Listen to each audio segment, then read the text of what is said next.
ओम शांति। आज की हमारी कहानी का टाइटल है शुभ घड़ी।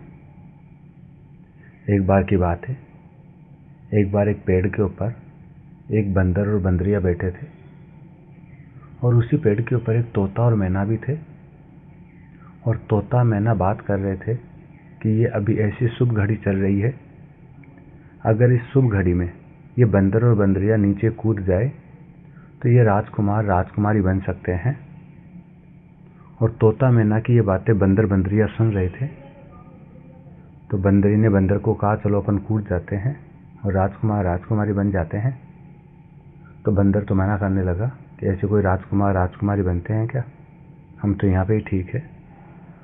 लेकिन बंदरी तुरंत कूद जाती है और बंदरी कूद जाती है तो वो कूदते ही राजकुमारी बन जाती है और राजकुमार आकर उसको ले जाता है।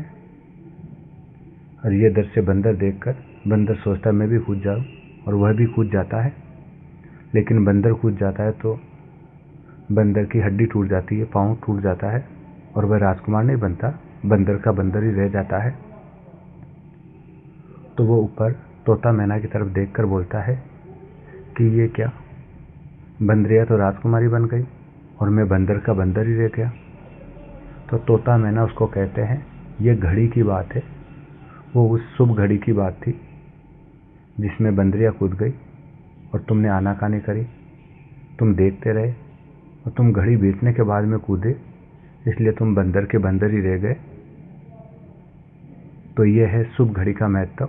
और वास्तव में ये कहानी हम पुरुषार्थी आत्माओं के लिए, हम आध्यात्मिक मार्ग पर चलने वाली आत्माओं के लिए लागू होती है कि वर्तमान समय संगम युग की परमात्मा के द्वारा हमें सारे कल्प का वर्षा देने की, नर से नारायण नारी से लक्ष्मी बनने की शुभ घड़ियाँ चल रही है।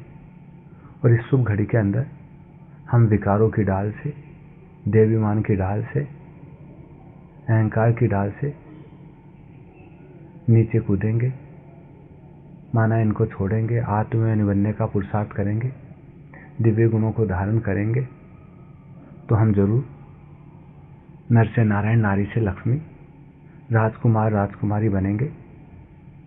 लेकिन यही समय बीतने के बाद में फिर सारे कल्प में ऐसा कोई मौका, ऐसा कोई समय, ऐसी कोई शुभ घड़ी नहीं आएगी जिस समय हम इतना श्रेष्ठ पद पा सकेंगे, अपने अंदर ऐसी दिव्यता धारण कर सकेंगे।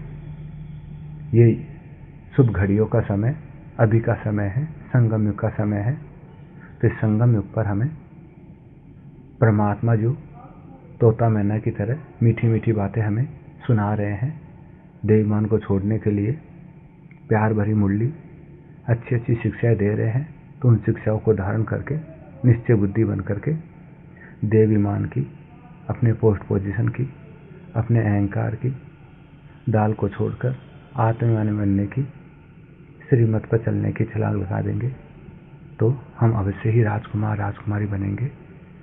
और ये शुभ घड़ियाँ फिर सारे कल्प में कभी नहीं आने वाली, संगम युग की घड़ियाँ एक ही समय आती है और वो भी ये लास्ट समय उनका चल रहा है। तो आइए देववान की दाल को छोड़कर राजकुमार राजकुमारी का पद प्राप्त करने के लिए श्रीमत अनुसार आत्मविवानी स्थिति में, दिव्य गुणों की स्थिति में छलांग लगाए।